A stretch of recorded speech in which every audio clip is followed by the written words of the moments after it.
అంతర్జాతీయ డెంగ్యూ నివారణ రోజు సందర్భంగా మార్కాపురం శాసనసభ్యులు కందుల నారాయణ రెడ్డి మరియు మార్కాపురం జిల్లా కలెక్టర్ ఎం విజయ సునీత మొదటిగా మార్కాపురం పట్టణంలోని ఆర్డీఓ కార్యాలయం నుండి కోర్టు సెంటర్ వరకు ర్యాలీ నిర్వహించారు.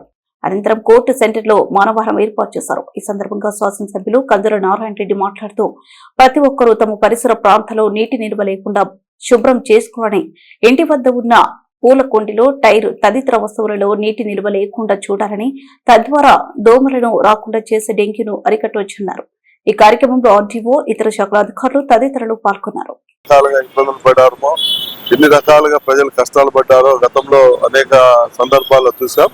అటువంటి పరిస్థితులు ప్రజలకు రాకుండా కాపాడేదానికి ప్రజలలో అవగాహన కల్పించి ఈ దోమ నివారణకు చేపట్టవలసిన చర్యలన్నింటినీ కూడా ఎప్పటికప్పుడు చేపడుతూ దోమ నివారణ చేపట్టి డెంగ్యూ అనేది ఈ ప్రాంతానికి దరిచేరకుండా చేసేదానికి ప్రయత్నం చేస్తా ఉన్నాం. దానికి ప్రజలందరూ సహకరించాలని మనసారా కోరుకుంటా ఉన్నాం.